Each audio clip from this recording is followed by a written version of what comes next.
Oke, kita akan mulai baca firman Tuhan. Mari sama-sama saya ajak kita semua membuka firman Tuhan dari Amsal.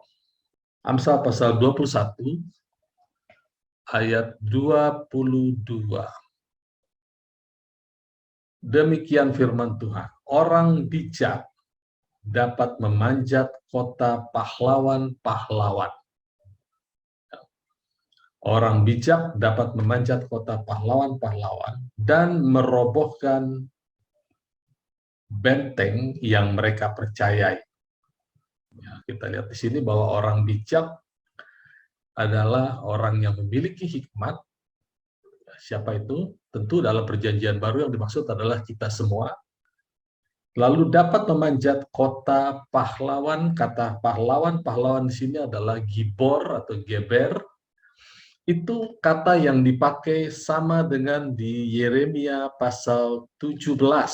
Tetap kita lihat Yeremia 17, nanti kembali ke sini. Yeremia 17 ayat 7 bilang begini. Yeremia 17 ayat 5. Ya, bilang begini. Beginilah firman Tuhan. Terkutuklah orang yang mengandalkan manusia. Jadi ada dua kata di situ yang dipakai, orang dan manusia. Nah, kata orang di situ adalah geber. Kata yang sama dengan kata pahlawan-pahlawan di dalam Amsal 21 ayat 22. Jadi kalau kita lihat di Yeremia pasal 17, orang-orang yang punya kekuatan secara manusia, ada beberapa orang yang punya mungkin pendidikan lebih atau punya kekuatan, ada pelatihan-pelatihan. Tapi ternyata mereka mengandalkan manusia. Kata manusia di situ adalah Adam, ya, manusia biasa.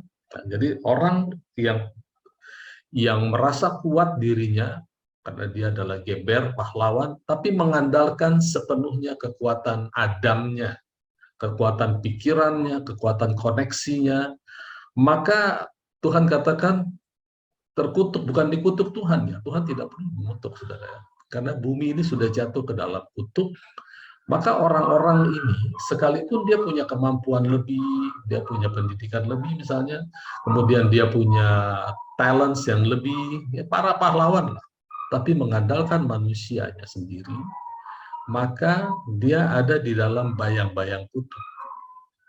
Gitu ya. Sebaliknya, orang bijak, Amsal pasal 21 ayat 22, orang bijak dapat memanjat kota-kota pahlawan-pahlawan dan merobohkan benteng yang mereka percaya. Jadi kita tahu bahwa benteng itu bukan iblis. Ya. Benteng itu adalah belief system atau tempat perlindungan, sesuatu yang kita anggap kokoh, tempat perlindungan. Gitu ya. Nah, orang-orang geber ini, orang-orang pahlawan yang merasa dirinya kuat, punya kemampuan, punya IQ lebih segala macam, lalu mereka merasa itu adalah andalannya, bentengnya, dan mereka mulai mengandalkan manusia Adamnya, maka benteng itu menjadi tempat persembunyian. Persembunyian siapa masalahnya? Tentu iblis.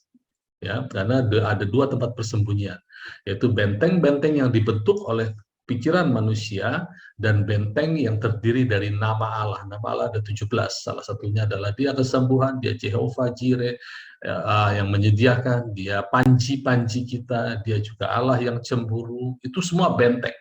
Nah, orang benar selalu lari kepada nama Tuhan. Nama Tuhan adalah menara atau benteng yang kuat bagi setiap orang benar. Nah, itu sebabnya ayat Amsal 21 katakan orang bijak itu selalu dapat mengalahkan benteng-benteng pahlawan, karena banyak sekali para orang-orang yang punya kemampuan lebih, para pahlawan ini yang cenderung mengandalkan Adamnya, manusianya. Ya, salah satunya kalau Bapak Ibu Saudara pernah dengar yang disebut dengan self improvement, yaitu dikembangkan banyak orang. Itu baik self improvement bagi mereka yang tidak memiliki Kristus. Kristus adalah hikmat kita. Jadi kalau Amsal 21 itu aplikasinya untuk kita, orang yang berhikmat, orang yang berkristus. Itu dapat menghancurkan benteng-benteng pahlawan-pahlawan.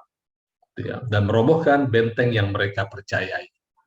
Karena mereka percaya akan sesuatu dan iblis berlindung di balik benteng itu. Dari situ dia menghembuskan suaranya.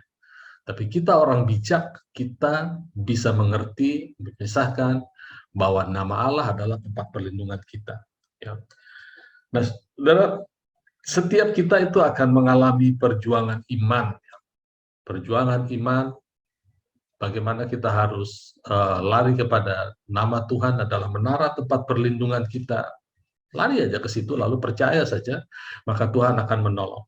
Nah, ada satu prinsip di dalam perjanjian lama, dalam Taurat, yang ditulis dalam kitab Ulangan pasal 20, bagaimana kita memenangkan pertandingan atau merubuhkan benteng-benteng itu.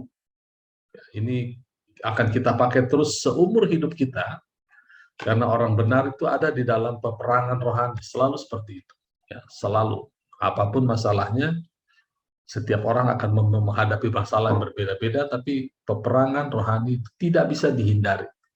Di Ulangan pasal 20 ada prinsip yang sehubungan dengan Amsal 21 tadi, yaitu hukum perang judulnya. Perikopnya hukum perang. Ya.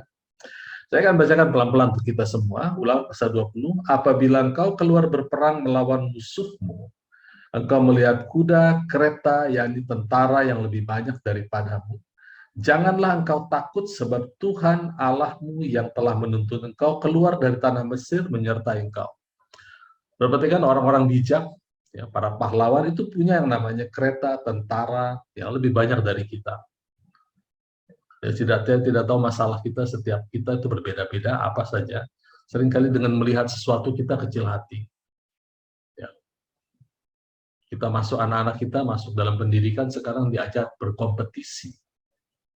Semua anak-anak yang bekerja diajar untuk berkompetisi. Padahal dalam kerajaan Allah kita tidak diajar untuk berkompetisi. Kita diajar untuk mendominasi. Kita tidak masuk dalam competition, kita masuk dalam dominion. Itu yang firman Tuhan ajarkan dalam kerajaan Allah. Jadi kalau ada seperti ini, kita keluar, kita lihat kuda, kereta, itu adalah benteng-benteng yang dibuat oleh orang-orang di luar. Mereka merasa itu kekuatan mereka. Nah, di situ tempat sembunyi iblis sebetulnya untuk menghancurkan mereka dan menghancurkan orang-orang yang melihat. Karena iblis datang untuk mencuri, membunuh, dan membinasakan.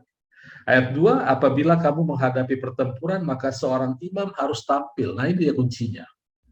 Jadi setiap kita menghadapi pertempuran kita, peperangan kita, bukan melawan darah dan daging. Itu sebabnya harus tampil seorang imam. Siapa imam? Imam adalah Kristus, imam besar kita, dan kita adalah imam-imam. Jadi dalam perjanjian lama, imam besar adalah Harun, imam-imam adalah anak-anak Harun. Harun gambaran Kristus Yesus sebagai imam besar kita. Kita adalah anak-anak dari imam besar, anak-anak firman. Kita adalah imam-imam. Jadi keimaman kita ini harus keluar pada waktu kita menghadapi masalah. Bukan malah takut, bukan malah mengandalkan Adam, manusia Adam. Ya. Sekalipun kita punya banyak fasilitas atau banyak nilai lebih dari orang, tetap saja jangan pernah mengandalkan Adam. Kita akan tertipu. Ya, dalam berbisnis seringkali Adam kita keluar, gitu ya. Kita tergerak belas kasihan, kita simpati. Nah, orang bijak itu tidak digerakkan oleh simpati dan belas kasihan atau persaudaraan, sekalipun itu baik semuanya. Tapi orang bijak dipimpin oleh spiritnya Allah untuk tahu mana yang baik, mana yang benar, mana yang harus diambil keputusan. Itu orang bijak, wise. Ya, tidak dipengaruhi perasaan. Pada waktu Tuhan Yesus mendengar Yohanes Pembaptis, sepupunya masuk penjara, ditangkap oleh Herodes karena membicarakan istrinya Herodes. Katanya Tuhan Yesus tidak berbuat apa-apa. Dia hanya ingatkan kepada murid-muridnya, titip pesan, aku adalah Yesus, Mesias. Nggak usah banyak tanya lagi. Berbahagialah mereka yang tidak menjadi kecewa dan menjadi tidak percaya, menolak Kristus. Ya. Jadi ini contoh orang bijak, tahu what to do. Ya. Oke, lanjut lagi. Ayat 3, dan dengan dan berkata kepada mereka, dengarlah hai orang Israel, kamu sekarang menghadapi pertempuran melawan musuhmu, jangan lemah hatimu, janganlah takut, jangan gentar, jangan gemetar karena mereka. Kenapa? Ayat 4, sebab Tuhan Allahmu dialah yang berjalan menyertai kamu untuk berperang bagimu melawan musuhmu dengan maksud memberikan kemenangan kepadamu. Jadi maksud Tuhan menyertai kita adalah memberi kemenangan. Itu sebabnya Allah kita namanya Immanuel. Bulan ini kita merayakan Natal, kelahiran Allah menjadi firman Allah menjadi daging. Ingat selalu bahwa itu adalah Allah Immanuel, Allah yang menyertai kita, sumber kesuksesan kita, dan Dia punya kerinduan kita akan selalu menang terhadap musuh-musuh kita. Kemudian ada warning di sini, ada ayat 5, 6, 7 warning. Ya, nanti dirangkum dalam ayat 8. 5 ayat 5, para pengatur pasukan harus berbicara kepada tentara demikian. Siapa yang mendirikan rumah baru, tapi belum menempatinya, ia boleh pergi pulang ke rumah, supaya jangan ia mati dalam pertempuran dan orang lain menempatinya. Ya. Kemudian ayat 6, siapa yang telah membuat kebun anggur, tapi belum mengecap hasilnya, ia boleh pergi pulang ke rumahnya, supaya jangan dia mati dalam pertempuran dan orang lain mengecap hasilnya. Dan siapa yang bertunangan dengan seorang perempuan tapi belum mengawininya, ia boleh pergi pulang ke rumahnya supaya jangan dia mati dalam pertempuran orang lain mengawininya. Ketiga ini dirangkum dalam ayat 8. Lagi para pengatur pasukan harus berbicara kepada tentara demikian. Siapa takut dan lemah hati. Jadi tiket ketiga ini dikategorikan dalam satu kategori yang sama, lemah hati.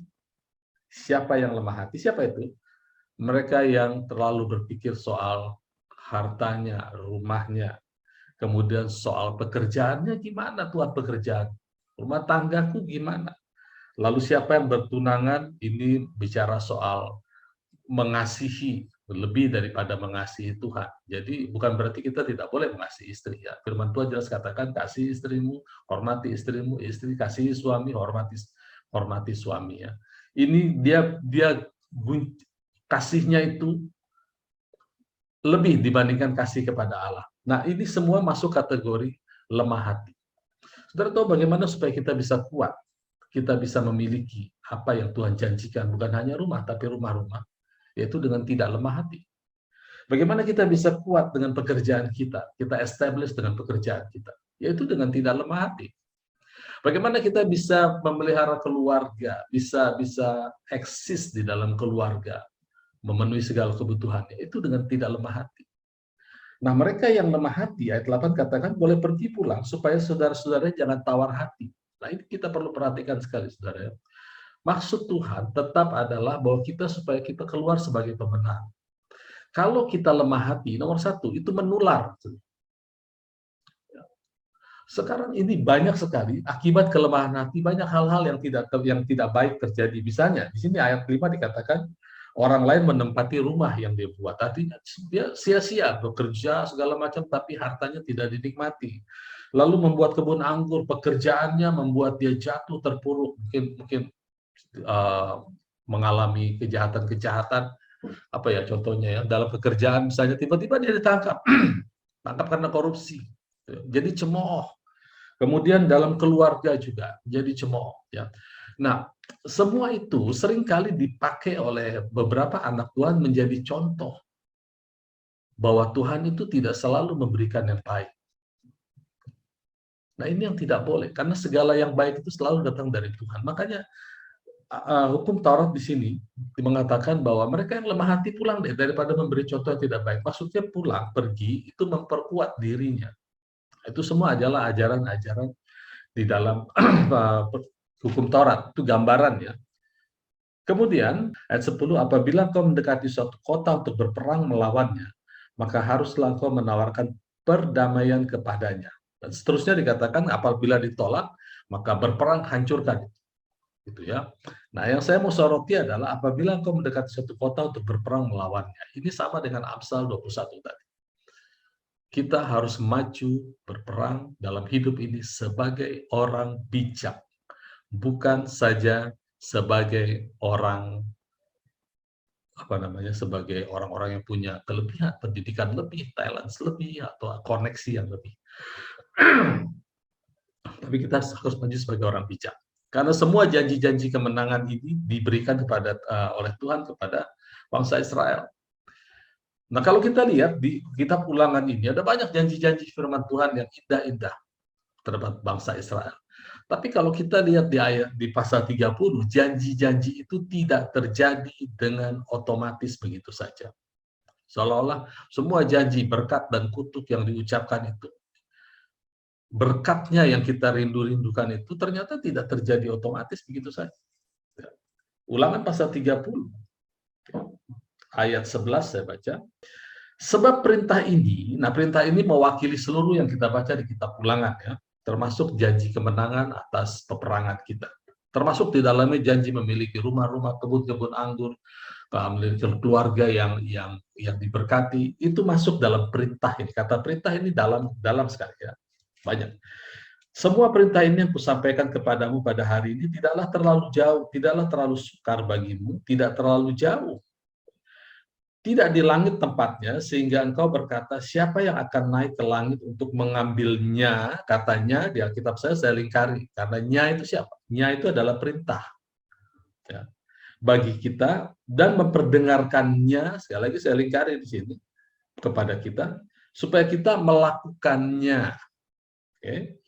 Juga tidak di seberang laut tempatnya, sehingga engkau berkata, siapa yang menyeberangi seberang laut untuk mengambil perintah ini, dan memperdengarkannya kepada kita supaya kita melakukannya. Ya. Jadi tidak terlalu jauh karena Allah sudah memberikan di dalam hukum Taurat. Ayat 14, tetapi firman ini sangat dekat kepadamu, yakni dalam mulutmu, di dalam hatimu untuk dilakukan. Ya. Jadi perintah itu sangat dekat, sudah ditulis dalam hukum Taurat. Nah, di dalam perjanjian baru, perintah itu sudah menjadi milik setiap kita orang percaya. Itu ada di dalam spirit kita. Jadi kita jauh lebih enak dibanding mereka, gitu ya. Karena kemenangan itu bisa menjadi milik mereka kalau mereka mau mendekat kepadanya. Kita sudah bersatu dengannya. Jadi sayangnya kalau kita sampai kalah dalam pertandingan iman, itu kata kuncinya. Sayang sekali. Ya, karena itu sudah ada dalam roh kita. Versi tertulisnya ada di dalam Alkitab. Makanya kita perlu bergaul dengan Alkitab. Nah, kemudian ayat 19 saya loncat ya. Aku memanggil langit dan bumi menjadi saksi terhadap kamu pada hari ini. Kepadamu kuperhadapkan kehidupan dan kematian, berkat dan kutuk. Itu semua adalah perintah-perintah Tuhan. Ada kehidupan, kematian, berkat dan kutuk. Lalu Tuhan bilang, pilihlah kehidupan supaya engkau hidup. Pilihlah kehidupan supaya engkau hidup, baik engkau maupun keturunanmu. Jadi pilihan yang kita ambil itu bukan hanya untuk kita, tetapi juga untuk seisi rumah tangga kita. Ayat 20, dengan satu, mengasihi Tuhan Allahmu. Ya, bagaimana memilihnya? Satu, mengasihi Tuhan Allahmu. Dua, mendengarkan suaranya. Tiga, berpaut, punya fellowship. Ini yang disebut dengan semoga kasih karunia, damai sejahtera Allah, dan persekutuan yang indah di dalam Roh Kudus itu menyertai kita semua. Ini dia. Dan kita sudah memiliki itu. Bukan hanya relationship, tapi fellowship. Yang pertama mengasihi, lalu mendengar suaranya, dan berpaut kepadanya. Sebab hal itu berarti hidupmu. Hal itu berarti Kristus di dalam kita. Dan lanjut umurmu untuk tinggal di dalam tanah yang dijanjikan Tuhan, yaitu tinggal di dalam Kristus. Jadi mengasihi Tuhan, lalu mendengar suaranya, dan berpaut, itu adalah kehidupan kita. Jadi kalau ada yang bertanya, Pak, saya ingin mengatakan bahwa bagiku hidup adalah Kristus. Gimana sih caranya? Mengasihi Tuhan. Apa itu mengasihi Tuhan? Mengasihi Tuhan adalah memiliki firman-Nya, kita semua punya firman-Nya, dan menyimpan dalam hati.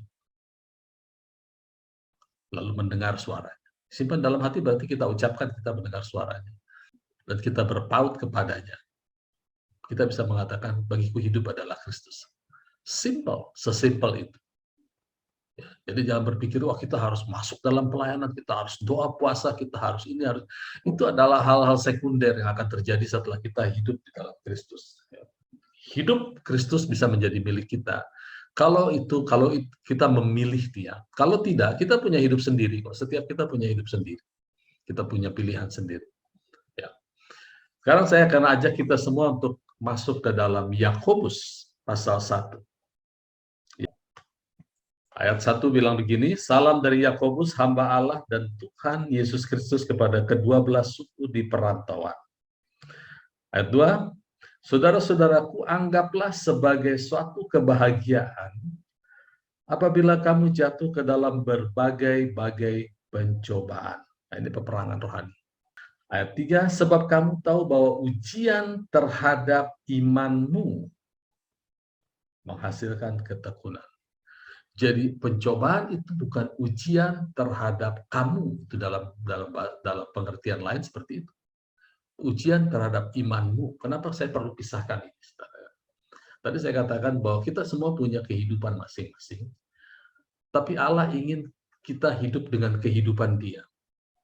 Yesus katakan, aku datang supaya kamu memiliki hidup dan aku ingin kamu memilikinya dalam kelimpahan. Itu sama dengan Ulangan pasal 30. Aku perhadapkan. Kalau di luar Kristus akan ada kutuk, karena bumi sudah terkutuk, tapi aku bawa kehidupan, pilih hidup, supaya engkau hidup, dan lanjut umurmu, engkau dan keturunanmu. Nah sekarang ada pencobaan, orang suka bilang, hidup ikut Tuhan ini susah ya, banyak pencobaan. Bukan, saudara. Hidup kita memang banyak pencobaan, setiap kita punya persoalan masing-masing, berbeda-beda, ada masalah penyakit, ada keuangan, ada keluarga, ada pekerjaan, ada yang juga simultan, berbarengan gitu ya. Tapi ada satu kehidupan yang kalau kita memiliki itu, maka semua pencobaan itu akan larinya ke sana. Kalau hidup kita yang dicobai, saudara, sudah pasti ambruk. Sudah pasti. Apalagi kita bersandar pada kehidupan kita. Tapi kalau kita langsung memasang bahwa kita dalam pikiran kita tanamkan bahwa semua pencobaan itu adalah ujian terhadap imanmu. Kenapa saya katakan iman kehidupan? Iman dan Kristus itu identik.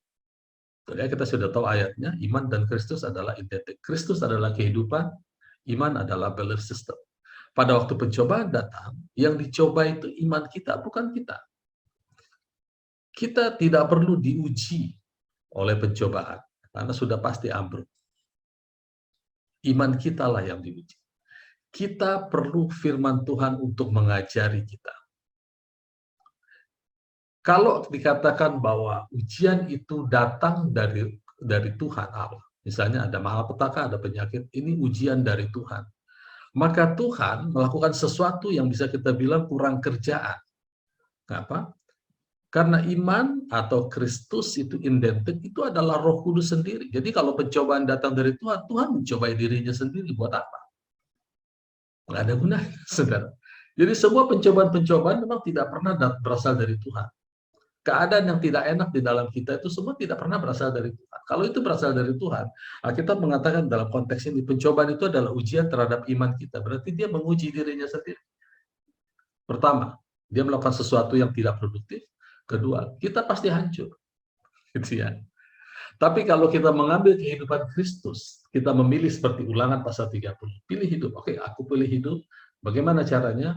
Aku akan menjadi pelaku firman, aku akan simpan firman-Mu, aku akan mengasihi, aku akan mendengar suara-Mu, maka aku akan hidup dengan hidup Tuhan, hidup Kristus. Pencobaan datang itu adalah untuk menguji atau menyerang iman kita.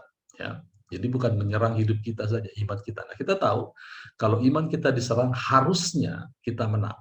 Karena tadi hukum peperangan mengatakan bahwa Allah menyertai kita, hidupnya ada di dalam kita dengan maksud memberi kemenangan kepada kita. Ini tanamkan betul-betul dalam pikiran kita bahwa setiap kali pencobaan datang, kita pemenangnya. Kita harus tanam, kita pemenangnya. Tapi berat Pak, kita pemenangnya. Tapi ini penyakit turunan, kita pemenangnya. Sudah jangan ditawar-tawar.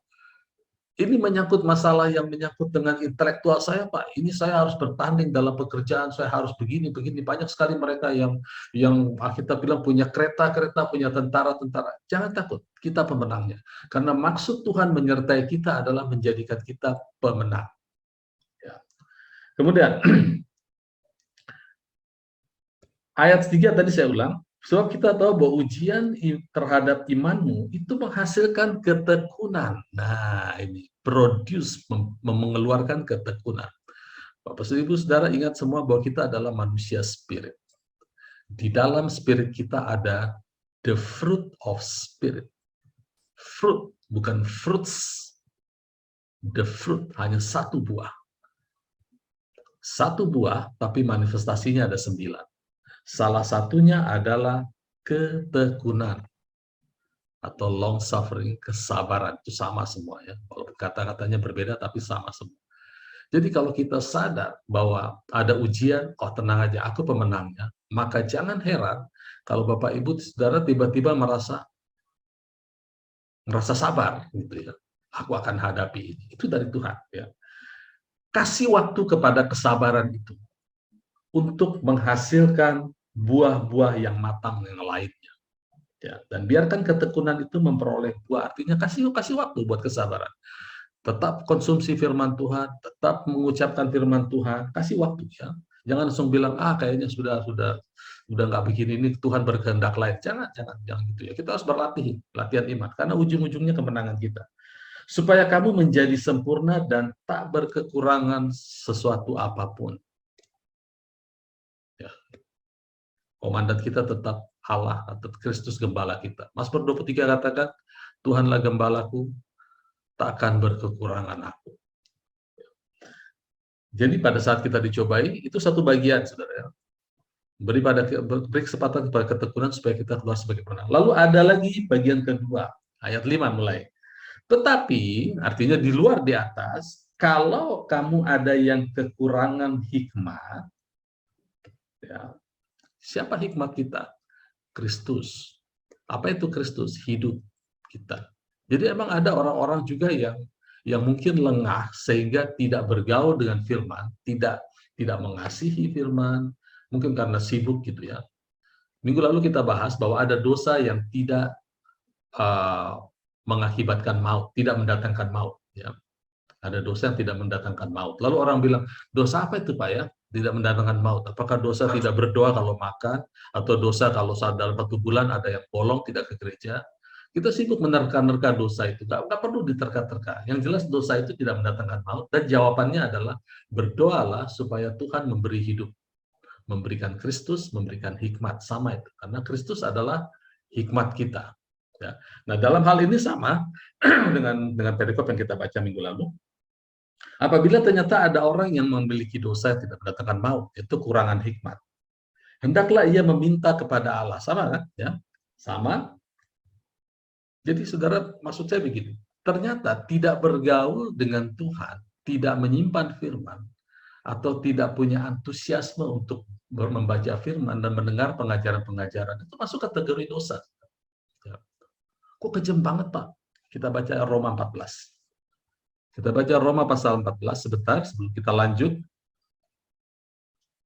Memang tidak mendatangkan maut, tapi tidak enak hasilnya, saudara. Karena kita nanti dijamin kalah terus dalam peperangan. Gampang terdeviasi.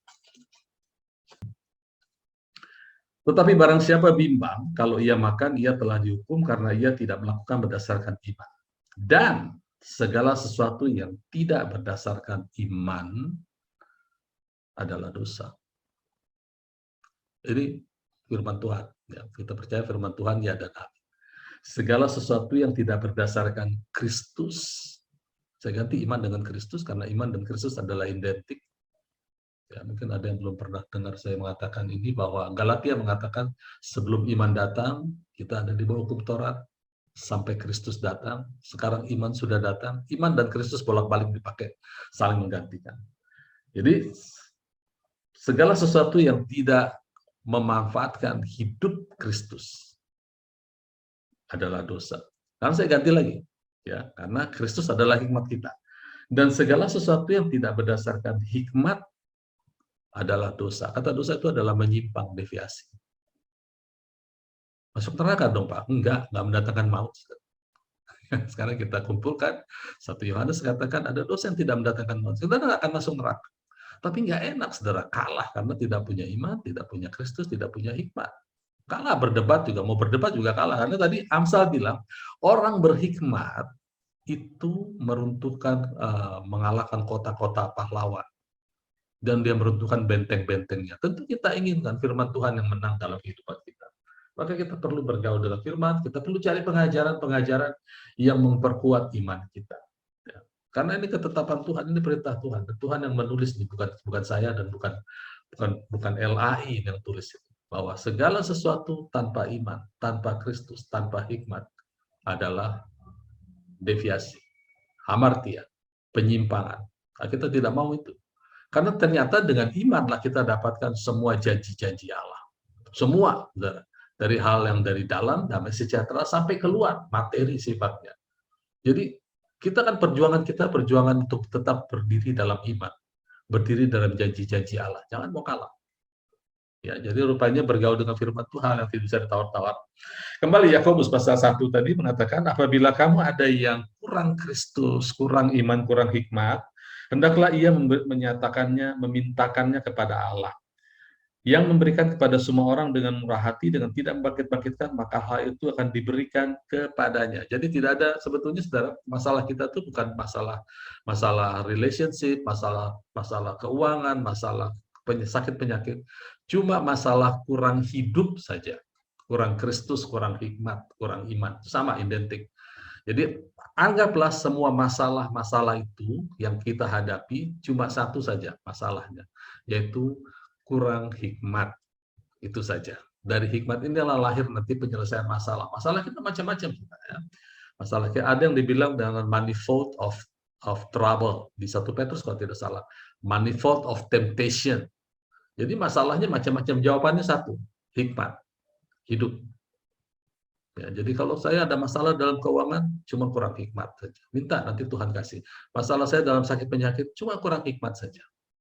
Ya, karena orang bijak akan mengalahkan semua benteng-benteng itu. Kemudian ayat 6, hendaklah ia memintanya dalam iman. Ya, jadi minta iman dalam iman, dia harus dalam iman, tidak bisa dalam yang lain, dalam firman Tuhan. Ya. Dan jangan bimbang, sebab orang bimbang sama dengan gelombang laut yang diombang-ambing kian kemari oleh angin. Orang yang demikian jangan mengira ia akan menerima sesuatu dari Tuhan. Sebab orang yang double-minded tidak akan tenang dalam hidup. Jadi kalau kita tidak tenang, kita berarti double-minded, kata firman Tuhan. Dan orang demikian jangan mengira ia akan menerima sesuatu dari Tuhan. Bukan berarti Tuhan tidak kirim. Kita yang punya masalah tidak menerima. Tuhan kirim kok. Semua yang janji-janji Tuhan itu dikirim. Tapi kita punya problem karena double-minded. Ya. Nah, saya mundur ke ayat 6. Hendaklah ia meminta dengan iman, jangan bimbang, sebab orang yang bimbang dan seperti gelombang laut diombang-ambing kian kemari oleh angin. Angin apa itu? Nah, salah satunya adalah angin pengajaran atau doktrin. Saudara harus berpegang pada iman. Iman mengatakan apapun, maka kita harus percaya. Tapi dari iman itu bisa lahir berbagai-bagai doktrin. Ini sebetulnya, kalau kita pasangkan dengan Efesus pasal 4, ya, yang Yakobus 1 ayat 6, kita sandingkan dengan Efesus pasal 4, nanti kita akan mengerti. Efesus pasal 4, mengapa Allah memberikan gift kepada gereja, ya, kepada eklesia, bukan gedung gereja, ya, kepada orang percaya.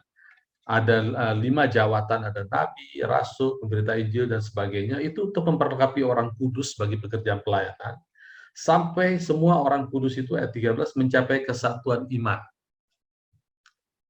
Jadi nanti di Yakobus kalau ada masalah, kita bisa minta apa yang firman Tuhan katakan, itu yang sakral.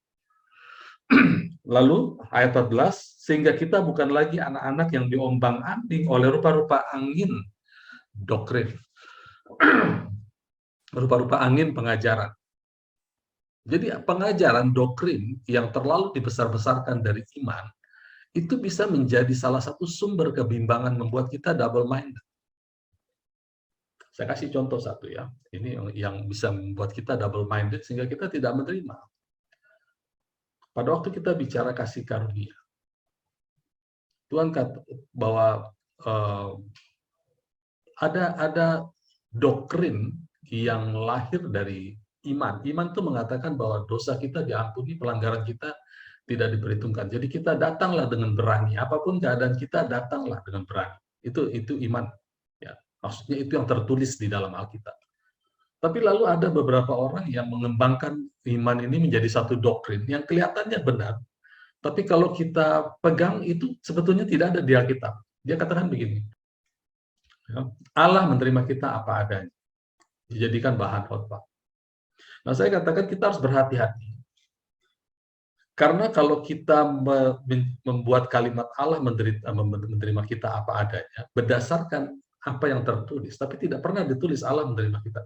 Yang ditulis di Alkitab malah di 1, 2, saya baca sebentar ya, supaya kita bisa lihat ayatnya, supaya nanti kita bisa tahu bahwa apa yang saya katakan itu memang ditulis oleh Alkitab. Di 2 Korintus pasal 6 ayat 17 malah berkata begini, sebab itu keluarlah kamu dari antara mereka dan pisahkan dirimu dari mereka, firman Tuhan.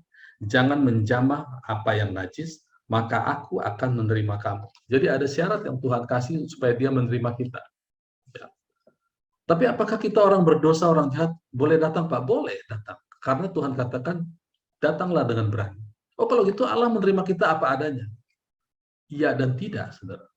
Kalau kita sudah di dalam Tuhan, lalu masih terus saja senang sama dosa, lalu kita bilang Allah menerima aku apa adanya. Aku tahu aku salah, tapi dia mengasihiku. Itu sudah error.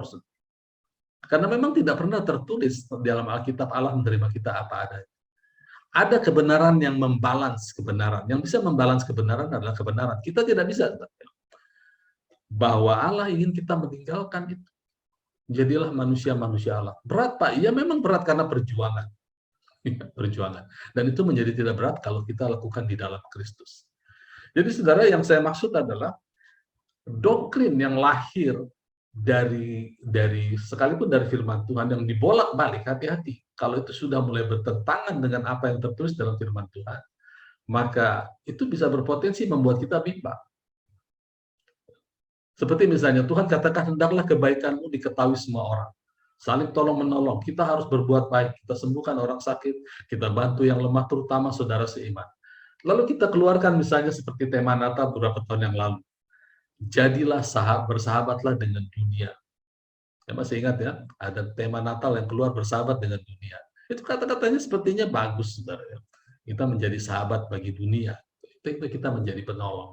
Tapi kata-kata itu bisa membentur firman Tuhan yang adalah iman, yang mengatakan, tahukah kamu bahwa persahabatan dengan dunia adalah permusuhan dengan Allah? Yakobus pasal 4 kalau tidak salah. Tahukah kamu persahabatan dengan dunia adalah permusuhan dengan Allah? Nah ini pengajar-pengajarnya saya katakan dengan doktrin-doktrin rupa-rupa pengajaran yang membuat orang menjadi mendua hati, double minded, dan ini menghalangi. Jadi gimana dong Pak supaya kita tetap menang? Saya katakan tadi, firman Tuhan katakan tadi bahwa tetap pegang apa kata firman Tuhan. Ya, karena itu yang sakral.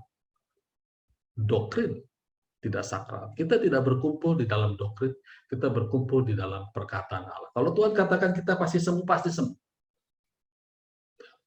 Terserah itu ada orang yang dilayani kesembuhan setelah dia mengampuni orang. Ya ada orang-orang yang sakit disembuhkan, nggak sembuh-sembuh. Tapi setelah dia melepaskan pengampunan, baru dia disembuhkan. Nah itu adalah doktrin. Tiap orang berbeda-beda. Tidak bisa kita bilang, siapa lagi yang belum saya ampuni ya? Kayaknya nggak sembuh-sembuh, kayaknya ada yang belum saya ampuni. So, kita cari-cari, kita korek-korek. Itu doktrin. Itu membuat kita terombang-ambing. Nah seterusnya, dengarkan suara Tuhan. Kasihi dia, simpan iman, bukan simpan doktrin. Dan berharap hanya padanya. Maka kita pasti menang. Oke, ingat, orang bijak itu mengalahkan kota pahlawan-pahlawan. Kita adalah orang bijak. Mengapa? Karena di dalam kita ada Kristus. Kristus adalah hikmat kita. Kalaupun kita merasa kata kekurangan hikmat di sini, apabila di antara kamu ada kekurangan hikmat, itu artinya ketinggalan, saudara. Kekurangan di situ adalah kata yang dipakai ketinggalan oleh hidup. Jadi Kristus itu hidupnya progresif. Kalau kita jalan bergaul dengan firman, maka kita ketinggalan akan janji-janjinya. Jangan khawatir, Kristus nggak kemana-mana, tetap ada di kita.